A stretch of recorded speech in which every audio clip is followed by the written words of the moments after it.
trillions of dollars into the economy is making a huge mistake. I'm going to prove two very simple things. That this financial stimulus that in the form of infrastructure development leads to bad economic consequences and bad political consequences. But before that, some key framing as to what this deal has to look like.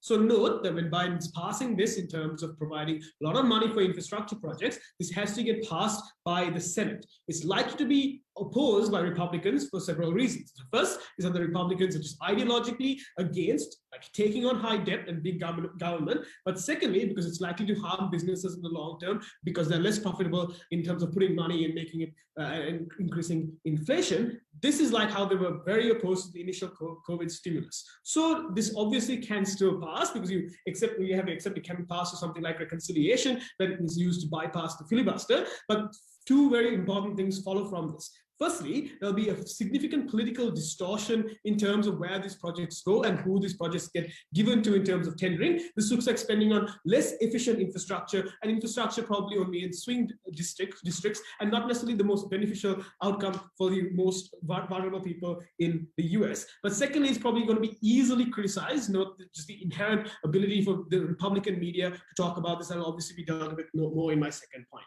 Firstly, then, as to why this leads to economic consequences. The context in this point is that the US government has already pumped trillions of dollars in COVID relief, right? This is going to overheat the economy the moment you put more of this in there. The first thing to note is that the US being vaccinated is getting back to work, but a lot of other places as well aren't doing that. To the extent that India and most of Asia are still suffering the impacts of COVID, you are likely to have significant constraints on their ability to produce, and therefore the supply of a lot of those consumer products is very, very small, which means it's made worse. There's a bigger demand, obviously, and low supply, and that obviously is going to increase inflation. This is made worse by how vaccines have been inequality distributed around the world. So rich consumer countries are the ones with the power and the wealth to who have basically ordered bulk ordered vaccines early and are stockpiling vaccines, the ones that are coming out of the COVID situation earlier, whilst the countries that produce and manufacture are the ones that are likely to be out for a significantly longer time, increasing that divide in the long term as well. So when supply can't keep pace with demand, but also putting this money in, you create inflation. Now, obviously, this is bad, and you've heard it many, many times, that people who are locked out of those systems have less money, and therefore you can focus on the impacts of poverty into the long term. That is an obvious harm and the key contention in this debate for all teams. I'm going to explain to you why this gets particularly bad in the short term and in the long term. The first thing to note is there are a lot of political incentives, also given how the Republicans have taken on a stance against the left wing of the Democrats, to not increase welfare. This is enhanced by the bottleneck in the Senate, like from people like Joe Manchin, for example, who will never vote along those lines. The second thing is that unemployment is actually slow in reducing, even though the US has come out of lockdowns, and this is often involuntary, right? And there are structural reasons for this. Firstly, for example, a lot of people have permanently lost their jobs, so the people who work in temporary jobs can go back in pretty easily. But there are lots of people who are unemployed at the moment, have to usually shop around for new jobs, but also there's a long period of interviews and figuring out where the job works and how businesses set up that mean that you are less likely to have a job in the short term. The final reason is that China, in terms of COVID, and in terms of its own boom, has put a lot of money into building houses and infrastructure in China and increased, like, for example, steel prices because of that, and has been absorbing that inflation for a long time and passing the costs on to their companies. Now they're not in the future, and they're more likely to export this inflation by increasing their own consumer products, which means that you're, again, not only controlling the inflation in the US, but you have to deal with inflation that has been exported by China. I'll take a point from opening opposition before I move on. So what do you stand for? Are you against any form of stimulus, or against the scale of the stimulus that takes place? This particular deal, in terms of putting the money in, especially through infrastructure, as again, the moment, is bad. We think that you just let the economy, the economy develop as it is. It's going fine. Unemployment will end in a bit of time, but also you can see the yield curves changing. Things are getting back to normal. We think that the current, the status quo is completely fine. We think Biden is just doing this out of political irrationality and just short-term incentives. The final thing here is that businesses become easily less profitable for all those reasons, which means they are more likely to fail in the short term when they're setting up, because there are new businesses coming into where old businesses had to go bankrupt during COVID, and people are more likely to be unemployed that didn't expect to be unemployed. note that the return on opposition is still bad, right? Because infrastructure, as we've already talked about in terms of how those tenders have to be voted on, is quite corrupt and easily subject to cronyism, but often have very overconfident goals, and there are often delays that mean that the initial cost often just astronomical compared. The actual cost is actually astronomical compared to the initial estimate of cost. It's likely a lot of waste that happens there. Finally, in terms of the political consequences, but I'll actually take a point from closing opposition. How exactly are those projects likely to be financed? Where they are going to take the money? So, for example, the easiest thing to do is for Biden to borrow money or print more money. Those all cause the same inflationary problems that we've talked about. And in terms of borrowing, again, more political concessions have to be made to do that, given the concern over US debt, but also in general, just fucking up the market overseas as well, right? Because again, because of the vaccination inequality, there's a massive difference in how different countries could actually come up, and a lot of money that is floating around in terms of borrowing might probably want to go to developing countries and emerging markets that are having this problem and not taken by the US on this vainglorious attempt. The political consequences are very simple. The first thing is that the Republicans are likely to punish the Democrats in the midterms. Firstly, in terms of the optics of cronyistic deals and the idea of big government just shoehorning themselves into the economy. And that obviously distracts as well from Trump's corruption in the past. But obviously the economy is going to be bad for all the reasons we talked about. But even if it's not actually bad, maybe in the long term, it's a good idea. Short term, you're able to use that media cycle in order to show that the Democrats have actually fucked the economy up. That's Trumpian rhetoric all over again. This is particularly bad when leftist factions within the Democratic Party, like Bernie Sanders, for example, are likely to push for welfare. That means, and welfare over struggling small businesses, especially when you're doing something like infrastructure that's completely devoid from those two things. And this looks like people who are struggling, still in jobs, but struggling because prices have gone up and they aren't getting paid, but are seeing that they are being undermined for people who aren't in jobs, the door bludgers, the same kind of rhetoric, which means it's very easy for the Republicans to maintain control, might even win back a lot of power in the House, but in general stop the Democrats' their ability for doing good things in the future, side with opening. Great, thank that speaker for their speech. I would like to invite the opposition leader to begin the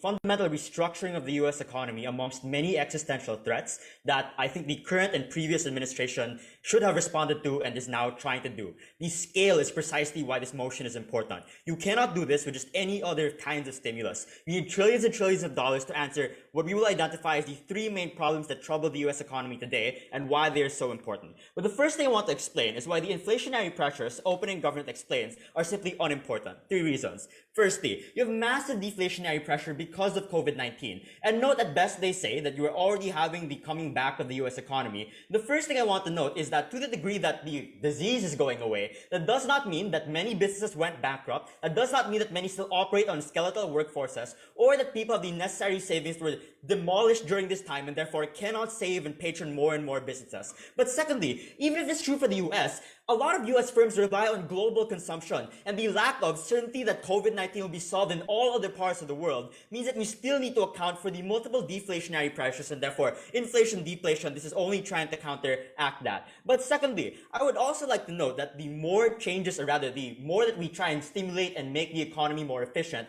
I will explain later why increased infrastructure, increased production are likely to drive costs back down, as opposed to the difficulty production today through market competition and the increased spending. And therefore means that the price of products, which is precisely why inflation is not good, still goes down on our side of the house. But thirdly, all of this probably mitigates to a large degree opening government already. We don't have to beat this harm because inflation in itself is not always wrong. In fact, I would note that especially in the time of crisis, you need to encourage a degree of spending. And what this proves is that we're not going to eliminate inflation, but it'll be a sufficient amount of inflation to ensure that people are willing to spend on the US economy again, bring businesses back, and ensure that they can produce more and more jobs. Two things then. Why it is economically important for America? I want to note that multiple businesses have shut down. You have record high unemployment rates, and the global pandemic has left a consequence in the economy that will not be gone just because the pandemic is almost over. Three main things. Firstly, in response to the global pandemic, why you need to be able to increase work and employment once more. So again, there are still many people who are not willing to spend. There are still many businesses that are not operating to their full capacity. What I would note is three things that we're able to do. Number one is you allow business to come back and operate to a greater capacity for the same reason that they're trying to spend massively on these things as the government and subsidize these kinds of costs. Why is that important? Two more things. The first is the cyclical impact this creates, i.e. once businesses are back in operation, they hire more people, ensure more people get higher wages, and therefore these people are also willing to spend on the economy due to the higher disposable wage that they have now. And therefore, this cyclical impact on the economy is quite important to ensure it continues to run. But secondly, it is the increased market confidence that we create such that investment and people feel like the economy has a future to be able to stand on is likely to be good. Secondly, infrastructure. Note, the claim to fame of both Trump and Sanders, which proves a bipartisan interest to do this, is the incredibly dilapidated nature of US infrastructure. There are three reasons why this is incredibly important to fix. Number one is that just in general, making sure that infrastructure projects are better means that you're able to connect different parts of the country and ensure that products and the goods and service and the transport is done way more efficiently. But two more things in terms of the political reasons for this. The second is that Biden knows why he won. He was able to win back a significant number of states that had initially voted for Trump and were skeptical of Hillary. These particularly reside in places like the Rust Belt, which are important to be able to win back because these are the people who will vote for Trump after they have lost their jobs, after they can blame globalization, and pursue incredibly damaging economic projects and bans on immigration and incredibly racist rhetoric. And I would say it is only when you don't have to choose between which cities are the ones you have to be able to fund the most because you have a significant degree of money that you're able to ensure that the job and need to be able to invest in these areas exists. But thirdly, I would also say for historically disadvantaged areas, for minority groups who are often not at the top of political priority, but can be an important swing vote, it is the capacity for you to have such a large amount of money. And I would say the Biden administration, knowing that they need to be able to protect the Democrats come the midterm election, come the next election, are likely to invest in areas because of the large capacity of money that they have to ensure they can solidify both votes within the Rust Belt, but also minority communities that are some started to vote for Trump after 2016 because he wasn't able to provide them work despite the incredibly racist rhetoric that he had. Thirdly, climate change and existential threats. Note, this is going to be incredibly expensive and that's why we need to be able to have this deal because we are failing on almost all kinds of climate impacts we want to be able to achieve. But the continued reliance on coal and dirty energy is going to do things like number one, increase the costs in the future of us needing to rely on this once they start to run out, once we are unable to finance these anymore. But two, the environmental damage that this costs also is going to be an increased expense for the US as time passes. But thirdly, I'd also just say this is an incredibly dangerous harm, this incredibly existential threat to most of the world, especially given the US is one of the largest industrial producers. I would note that Biden has shown significant interest in spending on green energy and trying to transition the economy, and therefore getting green jobs, being able to get green infrastructure and forms of industry is incredibly important.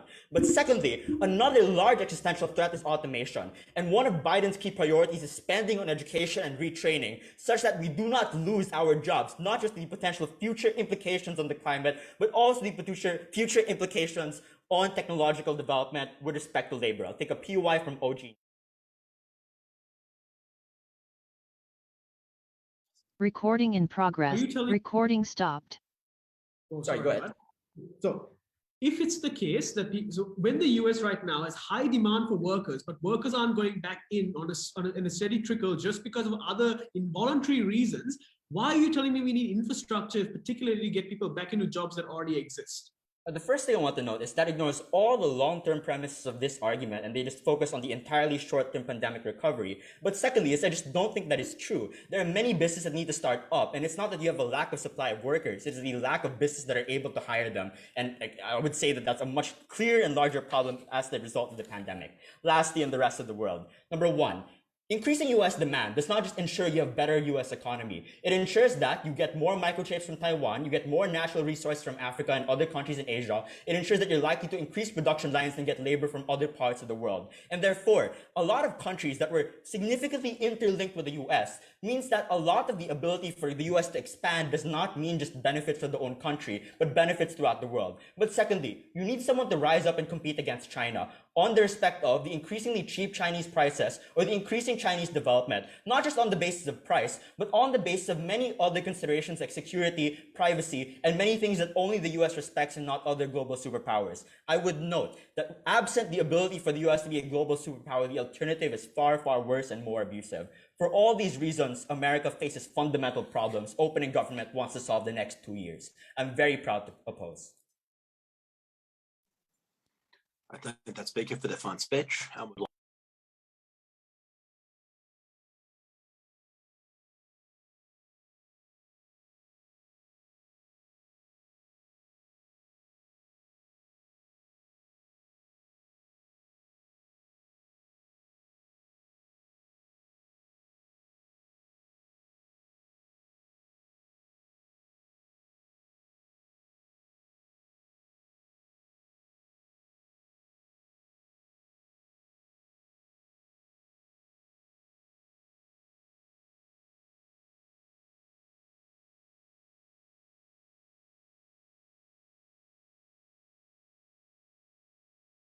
Position is correct. This is not about stimulus in general. It's about a very specific deal. And they certainly have a wish list for a team who does nothing to demonstrate that the goals they want to solve will be at the forefront of the type of plan that comes out of the messy political process of the United States. So the first thing I'll do is take that wish list and explain why most of it is downstream of the economic effects we approve, and the specific things that they want to claim simply won't happen. So let's talk about climate change first. What you have to first recognize is that in order to get the type of sweeping response to climate change that they want on their side of the house, you need to get people like Manchin and Sinema across the line so they can pass this bill through reconciliation. They are incredibly weak politically in terms of challenging things like fossil fuels, because a lot of their economies are dependent on putting out enormous amounts of shale gas that is the key to the boom economically that's happened in the Midwest.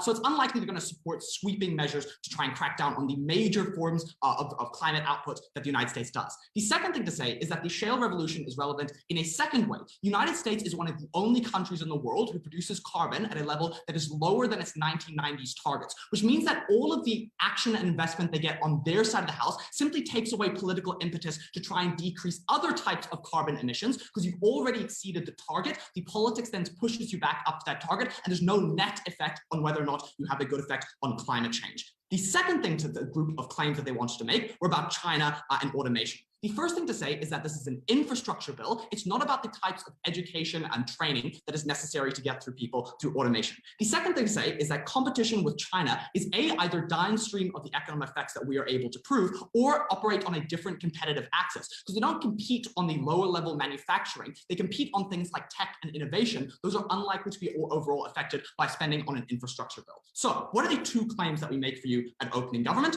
Firstly, this will have devastating economic effects for the United States. And secondly, not only because of those devastating economic effects, but because of the political narratives that can be woven about it, the political consequences are likely to be harmful to the Democratic Party, which then leads to a whole bunch of negative harms because I think Republicans are kind of evil. So economics. The first thing to say is that the United States is not Argentina. We're not worried about a debt crisis in the United States. We're worried about the specific effects that inflation happens in the context of already having dumped huge amounts of stimulus into your economy. Because note, this is not the first level response to COVID-19. The COVID-19 relief has already happened. This is about a second decision to put huge amounts of money into your infrastructure development.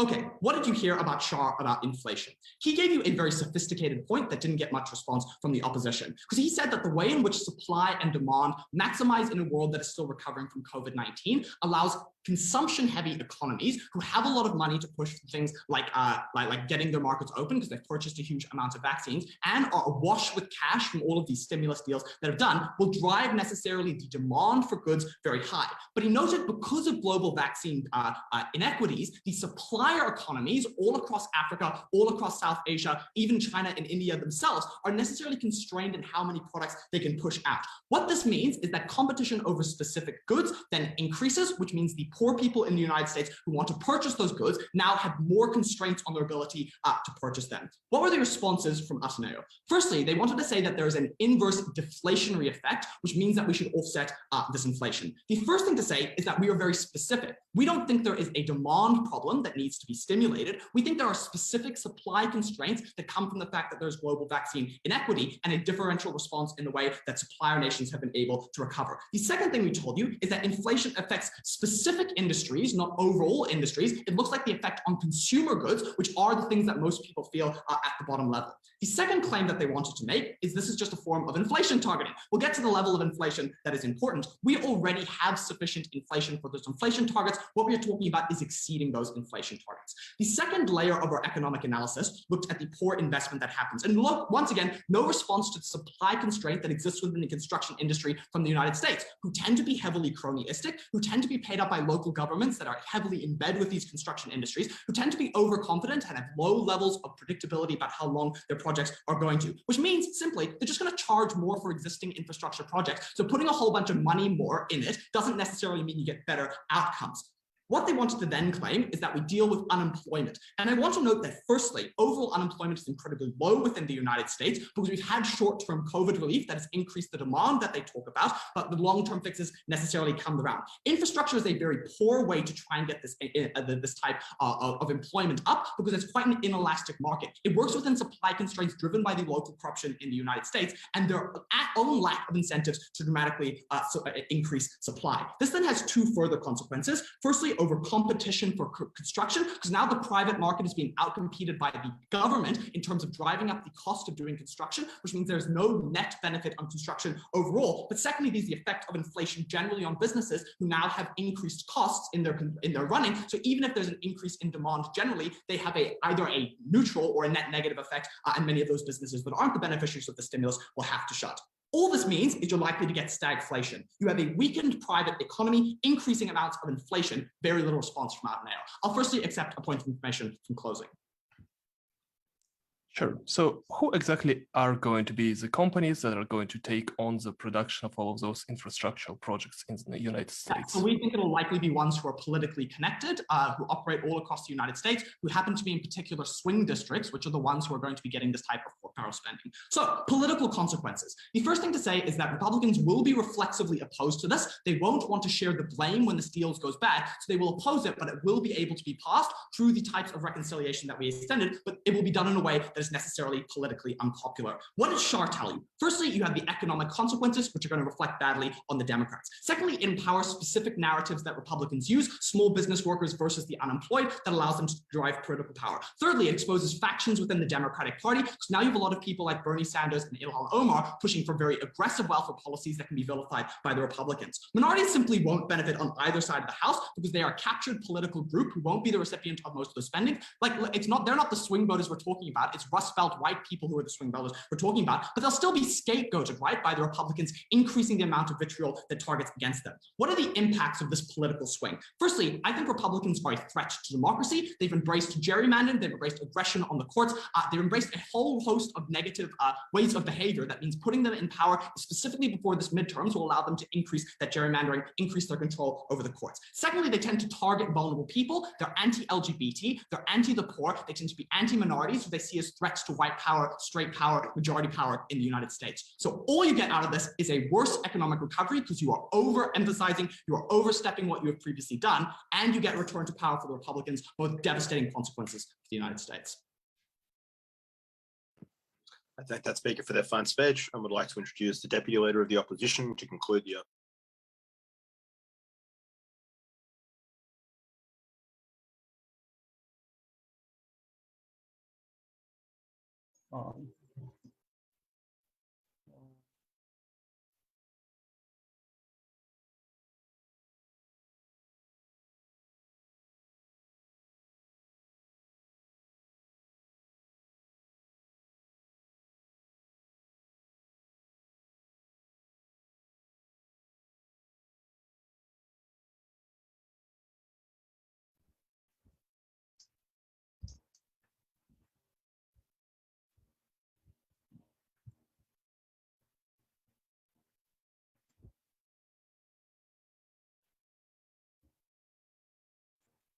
Starting my speech in 3, 2, 1. I'll largely sort out my speech into the economic issues and secondly the political issues. But first, I want to point out that there is very little response from the previous speaker regarding a case about why it's better for the rest of the world. That is to say, the increase of international demand means that other countries that supply the United States with all their goods and services that have currently low domestic demand right now are able to benefit and pump prime their own economies to become significantly better off.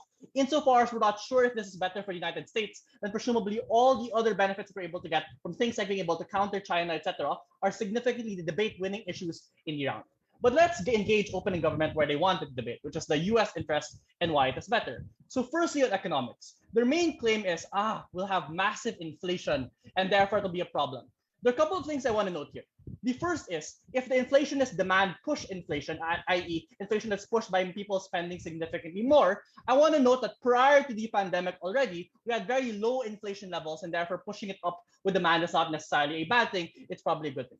But a large chunk of their analysis comes in cost pull inflation, suggesting that it's significantly more expensive now and it'll cost a lot of the cost to go up. So they say other countries who are suppliers to the United States have low supplies right now, and therefore massively asking for more or demanding for more will massively increase the prices. There are a couple of responses to this. The first is, these countries that are export-oriented, if they believe that they're being harmed by the pandemic right now, presumably don't have high domestic demand. That is to say, they might have greater international demand, but the domestic demand is low. So while they might have lower supplies, which is the best case scenario of opening government, presumably also the costs are cheaper because they have not that many people to sell it to in the very first place, and therefore the United States is able to fill in a gap. But secondly, insofar as the costs of other countries are expensive, that is why a massive stimulus package is particularly important, because you need to beat out these costs by building a lot of infrastructure to reduce infrastructure costs. You need to beat out, for example, the prices of oil and natural resources by shifting to things like renewable energies so that you're no longer dependent on these inflationary pressures.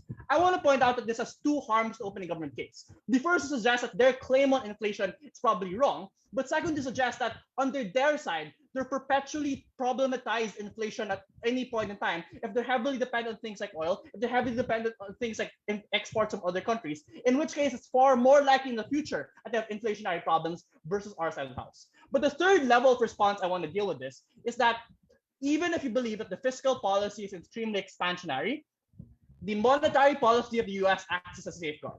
Because the United States and a lot of actually Western countries have very near zero in interest rates that they have right now. And this is important because insofar as inflation becomes very, very problematic, the US Federal Reserve has the capacity to raise interest rates gradually to try to control the prices right now, which they're able to do because they have significantly large room given the fact that interest rates are incredibly low. That means insofar as this becomes a problem and they're correct, it's unlikely to become that relevant. But the last thing I want to point out is, at best, this is a long-term or medium to long-term problem, which means that there's significantly greater uncertainty of what the potential impacts you can get with that, as opposed to the short-term supply of demand that we're certain of when you employ more people and put more money in the hands of individuals. Therefore, that's a significantly more important issue with respect to the economy.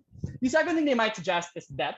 It is unlikely that the United States economy will ever default because it's one of the largest economies in the world, and that is always supposed to be read in proportion to your GDP. Insofar as able to increase the production of the United States, then presumably the debt levels are fine. But secondly, we would suggest that at best, this means that the credit rating of the United States might go down a bit, but given the United States is quite robust already, it's unclear why that's that big of a problem. The second main claim they then say is, infrastructure is problematic. So they have two main things here. The first thing they suggest is, there's a lot of corruption. So this is the United States, where there's generally lots of transparency with things like public biddings, etc. So it's unlikely to just run a generic case about cronyism and apply it to the US. But secondly, insofar as you're correct in suggesting that the United States Republican Party is heavily criticizing this deal already, it is political suicide for the Democratic Party to rely on cronyistic politics, because that means they're significantly more likely to lose the midterm election and the next election if they're painted to be problematic, and therefore they have all the political incentives for them to be good. Even if you don't believe the Republican Party being a check, we have robust media systems within the United States that are able to check it. The second thing they then say is, it will only fund the swing states. There are two ways to respond to this. Firstly, it's unclear why this is the case, because insofar as Biden wants to consolidate support in all other parts of the country, you're able to do so. But secondly, this is a harm when it is a small amount of stimulus. Insofar as it is trillions of dollars of stimulus, and presumably there's already saturation in investments in some states, and therefore you have to transfer the investments in other places to make it more fair. But lastly, even if this is the case, they don't win the debate, Because a lot of the swing states that voted for Trump before are places like Pittsburgh, Detroit, or in Georgia, for example. A lot of these people are incredibly harmed by automation and industrialization. And insofar as investments disproportionately go to these areas, we're targeting a large chunk of the most vulnerable populations in the world. That's why economically we are better off. Then we made the claim about climate change. Before I move on, is there a POI from CG? Okay, OG. Yeah. Oh, CG. You say we have a record high unemployment rate. This was true 6 months ago. It isn't true now if you've read The Economist. Moreover, inflation is currently at 5%, higher than it's been in the past 20 years. Do any of your arguments apply if the economy has recovered already?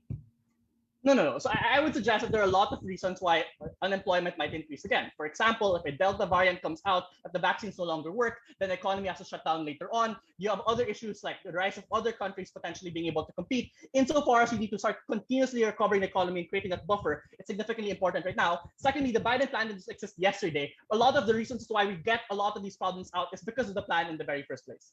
Then there is only a response to climate change to suggest, Joe Manchin is anti-fixing the problems of climate change because his own support base. This is an empirical debate suggesting that they already passed a lot of the policies and it's unclear why Joe Manchin did not support it. But secondly, because it's a post-COVID pandemic relief, you have massive political pressure even from Republican states who need to fund their own economies and are likely to support them. So even if Joe Manchin is anti-climate change, which I don't think so, presumably you're able to get that funding. Why is massive government subsidies necessary? Because relying on private funding, which means you have the trade-off of people losing their jobs or losing a lot of their costs for you to be able to prioritize environment. When you have massive subsidies, it becomes cheaper.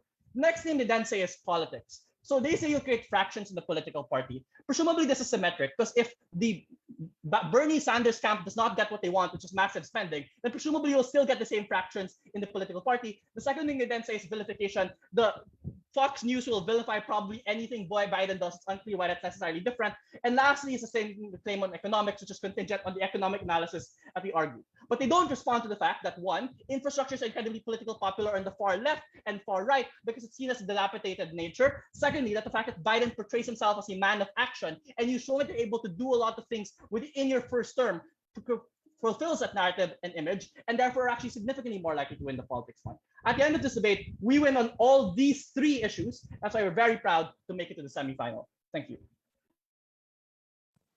I thank that speaker for their fine speech and would like to invite the member of government to begin.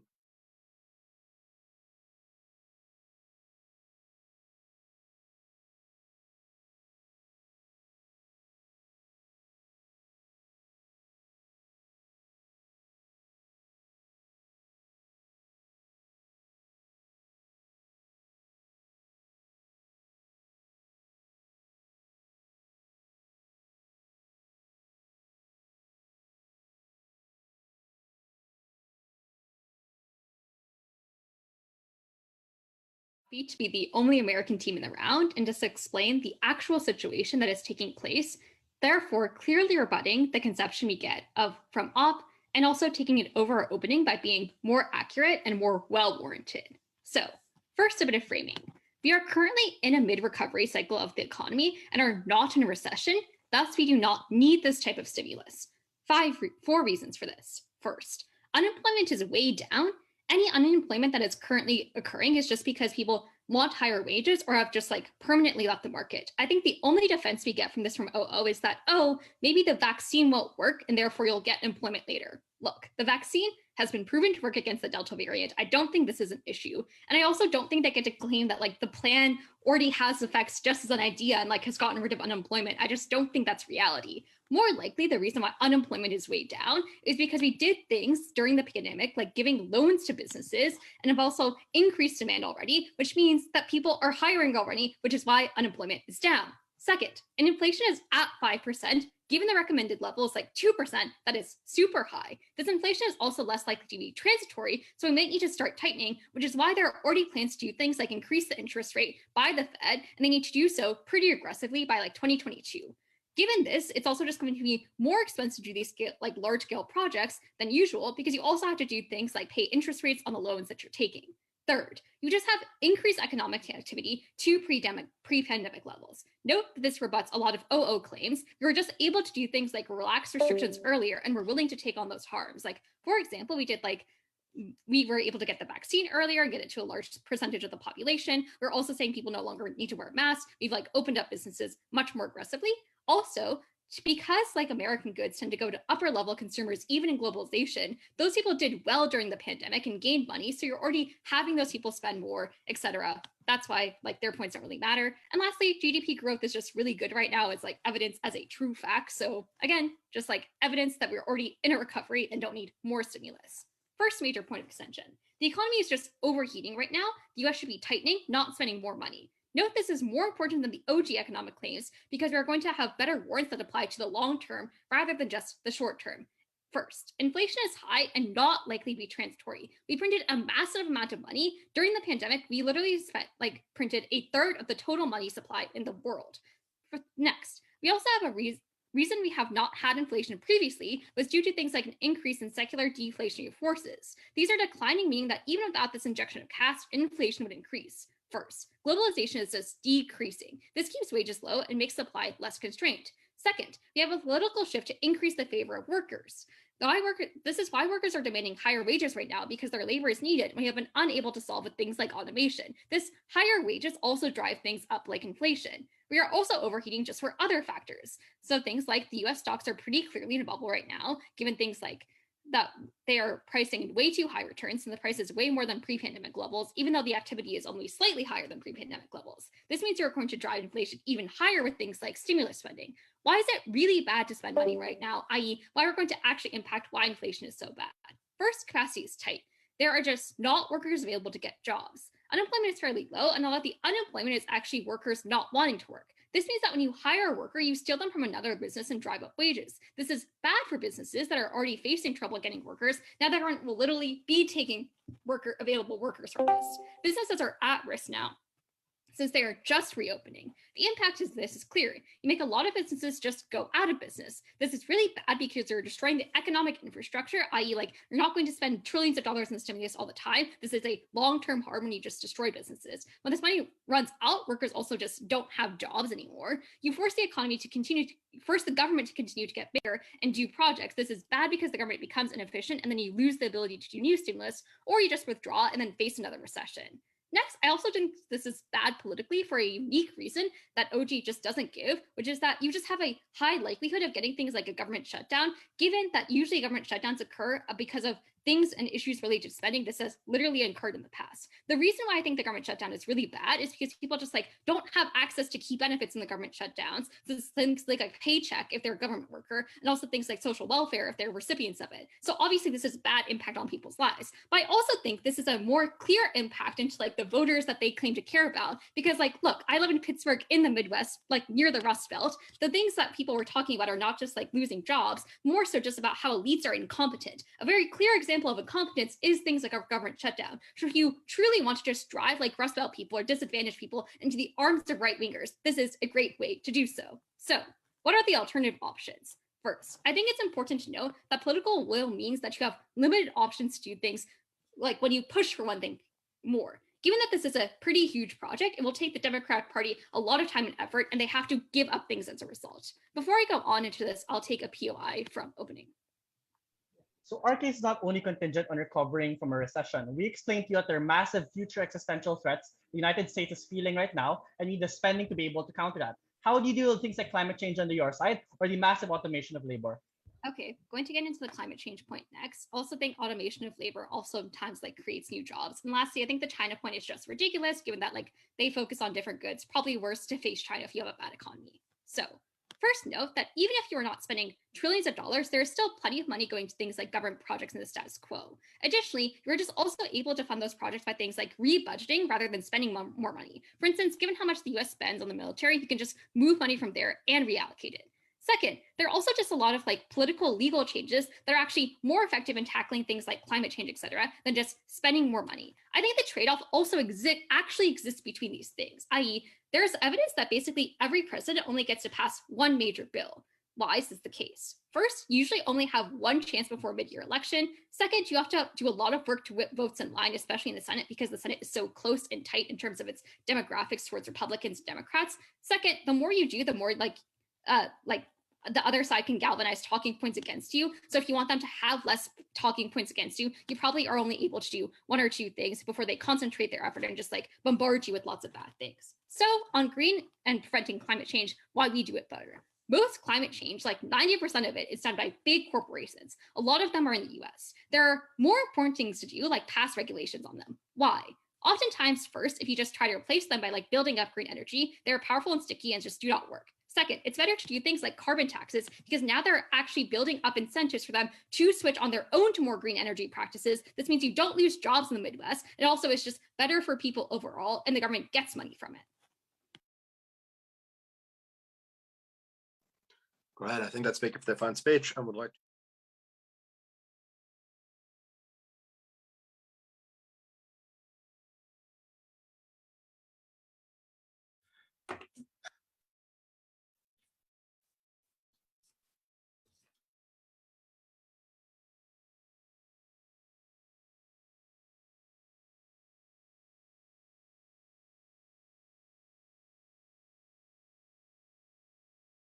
quitting their jobs, demanding help and stuff like that, because the situation in the US is still quite fucked to the extent that, yes, sure, unemployment isn't necessarily as high as it was before, but there's still quite a lot of it. And it seems that there is quite a bipartisan support for some kind of relief helping out. Because of that, it's very much unclear to us as to why government side seems to claim that this is the only way how we're going to get some level of overheating. It's extremely likely that some degree of stimulus is going to be passed on both sides, and it's going to be symmetrical to at least some extent, to the extent that a lot of money is going to be pumped into the economy. You can note how, for example, GOP ratings have dropped by a massive margin during the presidential elections last year when they didn't align with Trump on Trump demanding bigger stimuluses, and this being something that was extremely supported by Republican followers, which disproportionately lost their jobs due to the fact of their oftentimes being placed in states with worse COVID relief situation, etc., stuff like that. My partner is going to expand on that a bit, but I think this thing about this is not necessarily about overheating and stuff like that, because I don't think this is exclusive to it. Thing about this is that this is not this house as a United States type of a motion, right? Note, US is 20% of global GDP, the most interconnected economy of the world that has pushed for neoliberal policies throughout the entirety of its life, which means that they have extremely developed trade relationships with overwhelming most of countries and have extremely high level of specialization and a trade deficit that they have been running since literally Clinton administration, which means that they buy out overwhelming most of stuff from other countries in overwhelming most of their industries, which means that this relief bill isn't something that's going to only and exclusively affect the US, and we are exactly going to explain how it's going to affect most of the other world, which is going to overtake the arguments about US-centric arguments of all other teams by importance by quite a margin. Ateneo spends 15 seconds on that. We don't believe that that's something that's enough. Look, what is going to happen exactly, right? An effect of a stimulus of trillions of dollars being pumped into US economy means that there's a ton of giant effect that's going to be released into the world in many ways. First, really, that how exactly the stimulus is going to be spent, right? You have to build infrastructure. That's the point of this stimulus, which means that a ton of US is going to need a few things, right? For example, it will need building in the industry to build stuff. And the important of US industry is that it's overrun by foreign actors that are working in the US despite being registered as a US company, by overwhelmingly employing foreign employees, to the extent that, for example, a lot of those jobs are something that you can outsource to other countries. For example, there's those Malaysian companies, Turkish companies, Arabic companies, etc., or Chinese companies working in the United States, companies such as Sembol, etc., that are, for example, outsourcing a ton of shit to their own countries, for example, 3D modeling, planning, physical calculation, stuff like that, because it's just simply cheaper for them to function this way, and therefore they're capable to bring out more bang for their buck. Why I believe it's likely that these companies are going to be chosen is threefold, right? A, because of the fact that most of these countries that have access to US have also huge lobbying power, because their governments do have a lot of incentives, not only exclusively in this sector, but for example, if you're from Middle East like Turkey, you're in NATO with the United States, you have to cooperate them, and you have to push them on a ton of political shit other than that, which means, but your lobbying can still be used in this regard as well. Secondly, because of the fact that they are more cheaper, which is something that's quite reliable, a thing that's going to be demanded by Republicans, right? All government side concedes that Republicans are going to attack this bill for being so expensive, which means that you're most likely going to run something like a system of tenders, for example, in which different companies will have to present their options, and the cheapest ones are going to be chosen, which we believe that's going to be those companies, right? They're registered as Americans, therefore they're going to overcome some kind of scrutiny necessarily for not being necessarily fully American, and then they're going to employ some local workers because of the fact that they're not going to bring workers from Turkey during COVID. We believe that's quite good to the extent that it reboosts the economy of many other countries. Secondly, about trade and stuff like that. OG claims other states, are packed with COVID, they don't have vaccines, because of that they cannot produce. For response, for response to that. Is that resource problem is something that's not affected by COVID as much, to the extent that a lot of resource production and like production of good means that you have isolated workplaces which have limited human contact that necessarily require you to sit next to someone else, right? Don't necessarily have you require to work with someone. Like, for example, if you work on a carrier where you have like cobalt mining and stuff like that, you don't necessarily even interact with humans during your work time, which means that they're not necessarily as fucked in this regard. Oftentimes they also work in isolated communities, like they do not do mining, for example, in a big city, right? They move away and have always their workers stored elsewhere, right? Secondly, in most of these poor countries, lockdowns aren't even a thing due to the fact that there are no political incentives to introduce them or economic possibility to introduce them, which means that they also continue on their production, right? Lastly, like certainly many developing states don't fuck up their like COVID things as much as opening government would like to believe. That, for example, most Southeastern Asian countries did not fuck up it that much because they have things such as SARS and etc. And they actually wash their hands and wear masks and stuff like that. And lastly, there is a ton of whatever. There's a lot of new protocols on how you can do trade safely and therefore do not infect anyone. And therefore, it's something that reboosted a lot of logistics that are happening in the world. Like, you have reasons as to why in Suez Canal there are so many ships that are flowing through. Likely, what is going to provide? They're happy to provide two things, right? A, they're going to provide the products that they typically sell to US as soon as US economy is going to rebound to a bigger extent, which is likely to happen to the extent that they have more money pumped into it. Yeah, maybe it's going to overheat. Maybe it does, right? But I don't really give a fuck about US economy overheating because I care more for poor people in other countries. But secondly, like, they're going to directly send a lot of resources to the US, right? Since the fact that US, for example, imports things such as steel, they import like chemicals for solar panels such as cobalt, they build most of their building materials, etc. They have fucked up manufacturing industry at the moment. This is why Trump got elected, right? Because the fact that there is no manufacturing in US anymore, and angry white men vote for him because they don't have a job. Before I continue, I'll take OG. Almost all of your and opening opposition's benefits can come from infrastructure spending in the future outside of the status quo of high stimulus, but constraints by this Brazil. I get it. Look, I don't give a fuck about future when right now people are dying from COVID because the fact that their economy is so fucked, it's needed right now, all right? Like, look, why it's important? It's a giant change for so many states because it has not only like this effect that I talked about, but also a multiplier effect. Presumably reboosting your export as a developing state means that your internal spending also is higher to the extent that like those workers that now can actually work and do some kind of work also spend money within your economy, which means that your service part of economy also gets better, which is something that clashes with opening government heavily, right? To the extent that they say that everything is going to overheat and you don't have some kind of balance here. We don't believe that's true. It's largely true. Lastly, a very important impact is the fact that US will borrow money, and something that will allow access to safe investment for many developing states, right? Note, like, China is 5% of debt in the US. It's extremely diverse. Everyone borrows money to the US, and it's very good because right now there is a lot of instability in the world to the extent that there is, like, for example, Delta strain ongoing. You cannot know what companies are going to fall, how much like safety in investing in this industry, that industry, etc. Investing in US debt is very safe. Please turn off your microphone, which is very good to the extent that safety of foreign assets is greater, which means that you are going to more likely not have things such as bank fall downs. You are less likely to have things such as bank runs, etc. To the extent that your money is now safe, which is good for developing states as well. But yeah, vote you. Great. I thank that speaker for their speech. And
every other team right here. But second of all, I'll also explain how it would be the proposition teams even on their ground of the US-centric cases. So first of all, on the scope of this debate, notice that the motion says this House supports Biden's administration doing something. So like this is not only about the US, but we can easily run like benefits for other countries. Opening opposition focus on like this will be good for the US economy and US like people, politics or whatever. We say this is amazing, this is cool, but on an incredibly simple weighing, we say this is not at all important considering the amount of people who will get contracted from other less prosperous countries on our side of the house. This is immensely simple. This is not fancy, but this is something that is true, and it's an incredibly easy weighing between helping the US, who are one of the most strongest economies in the world, also boosted politically to have backups, like economic plans, like getting like debts or whatever, what kind of loans they need in case they fail, somehow miraculously able to fail, and smaller countries with worse economic credit ranking, who are less stable, who have less stable governments, who are not necessarily doing the best for their people because they are not necessarily as accountable as the US, which is the latter people who are literally starving at the status quo. So because this economic boost we give to them directly spills down to the people who will get the jobs to produce whatever US wants them to produce, we believe that the benefits are literally very clear in terms of like actual people who need these jobs getting these jobs instead of like maybe the government's getting this money as proposition teams may claim. Look at how opening opposition explains this. They say labor from other countries who export stuff, this is going to be good. But we do multi-level analysis on why you actually have the means of getting these economic contracts from other people, and we actually outline the scopes of these impacts as in people getting jobs and those people who need those jobs getting them, instead of opening opposition claiming that you'll get contracts, this is amazing for some reason. This is intuitively maybe true, but we believe that they have to do a lot more work to actually explain the mechanisms of what kind of countries, how exactly this contracts works, why are they going to likely happen, and therefore what kind of benefits people have. We believe this is immensely not enough from opening opposition to just claim this is on their side. Panel, you may think that the effect of our case divided by all the countries that are getting these contracts is somehow small, but consider in aggregate, this is millions of people getting jobs, things that openings are unable to decide whether the US will get jobs or they will not get jobs. Are they having these jobs now, or are they having this in the status future? Our impact is incredibly clear. You are letting those people continue doing what they need to get their money. B, these are the people who have lower social support and are in higher economic risk. They are literally starving in some certain cases because their governments are able to like give them whatever they need to sustain themselves. Thus, even smaller impact on these groups, even smaller in number, is extremely important and what matters in this debate compared to the US people who, even in the poorest case of them, they are able to give some level of social support because their governments do not want to politically kill themselves by starving a whole population. So therefore, we believe that our case is immensely important within this debate. And right here, we're already winning over every other team who are considering cases that are not as important as we claim our case to be. So how would be the proposition tips? Notice we don't have to disprove their stuff about the US because we already win them on our scope of the impacts. So, but even on the US-centric case, we demonstrate why the impacts claimed by both of the propositions are not as dire and important as they claim them to be. So basically, both of their propositions say, A, overheating, better sit tight. B, Democrats will suffer for some reason. How opening opposition response to A is basically, there's some deflationary power against the inflationary power, which we believe kind of fails to maybe actually recognize OG's internal logic. Here, we're doing two things. First of all, we're saying that overheating presumes that you have money to spend but nothing to buy because foreign markets are not in the best shape. We explain why foreign markets are getting better and are actually able to serve us, so they'll sell us stuff and our economy is synchronized, overheating is limited. This is how we beat OG, and it is better than opening opposition. But second of all, we are also better by showing that most of the OG's overheating would happen anyways because relief is something that is demanded by the people. So why our case is good then? Because given other direct money handouts that are likely to happen without this like specific mechanism, we believe that this is not actually good. This is like the counterfactual is not amazing anyway. So most of the overheating can happen on their side of the house. But this specific stimulus happening is amazing because for the developing countries, which exclusively on our side of the house gain the benefits. So you're likely to get some level of overheating anyways, but on our side of the house, you're going to have immense impact and good stuff happen for other developing countries. So on Democrats will suffer, both proposition houses say that. Like propositions say this will be like immensely bad for them. However, we believe that there are two problems with Ignoring that there's already very high demand for overseas goods, why wouldn't Republicans weaponize your case as a cash transfer to foreigners, either leading to Democrats not doing the thing you described them as doing or incurring political consequences for doing so? We believe that like this motion actually like it assumes that you need some sort of products coming to you. If we're supporting this motion, that means we're supporting some products coming to you like by using this specific mechanism. Without this, without like actually spending millions of money, it means you're unable to actually buy all of that stuff. So therefore, this is exclusively happening on our side of the house, and this is good, right? So on Democrats will somehow suffer. Propositions say that this is like immensely bad for Democrats, but however, like a very easy, basic level debating skills say two things: why this is the tipping point for that to happen, B, why without this motion, Democrats will actually be well off and will be able to win whatever elections they need to win. So here, with like this is the tipping point. I think propositions never actually address this. They say we are going to spend lots of money and somehow Republicans will not actually like this and therefore they'll do like some media propaganda or whatever. Yeah, notice panel that whenever Democrats do anything, the Republicans say this is bad. Whatever they do, you will do this motion, you will not do this motion, you will do whatever you do. The Republicans will weaponize whatever actions you do. So therefore we do not see why this is the tipping point. And without this motion, Democrats, like for opening government and closing government to run that, Democrats will be better off without this motion. They actually have to say why they have the chances of winning whatever elections in the first place. Because if there's like no impact on either side of the house and Democrats are fucked anyways, then what is the benefit brought to you by the proposition team? We believe they are not explaining this. Notice how the partisanship structure of the US works in a way that like whatever you do, everyone will be against you. When Obama supported like some Republican bill and said this bill is amazing, the Republicans who actually like supported this bill in the first place said no, we do not want to support this because Obama now says this is good. We do not want to agree with them, even though in the first place they were the ones who supported this thing. So therefore we believe that there's no evidence from the proposition that their like impacts are the tipping point for Democrats. So on that point we win on the developing countries getting the benefits of this motion.